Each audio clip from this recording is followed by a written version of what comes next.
Mummy papa પપ્પા તમને લોકોને કઈ ખબર છે કે નહીં ઘરમાં શું થવા જઈ રહ્યું છે? વાત તો મેં કરી મમ્મીને બધી, પણ હવે તમારું માનશે, મારું તો કોણ માને? વાત કરી છતાં તમે આ લોકો શાંતિથી બેઠા છો? એ ભગવાન, આ ઘરની આબરૂ ઇજ્જત રસ્તા પર નીલામ થવા જઈ રહી છે અને તમે લોકો શાંતિથી બેઠા છો? તમારા પેટનું પાણી નથી હલતું? શું વાત કરે છે તું? અરે અમને તો કઈ ખબર જ નથી. બધી જ ખબર છે. શું ખબર છે? આ નાની વહુ ઘર છોડીને ભાગી જવાની છે એના પ્રેમી સાથે, તમને ખબર છે ને? તમે આમ આરામથી બેઠા છો, એ કહેતા પણ નથી.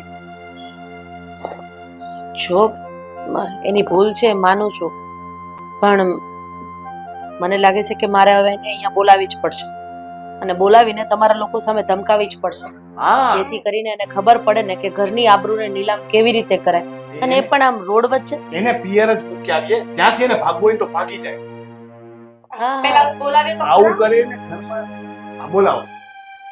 કવિતાઓ ઊંચેથી બોલાવો નહીં સામે. કવિતાઓ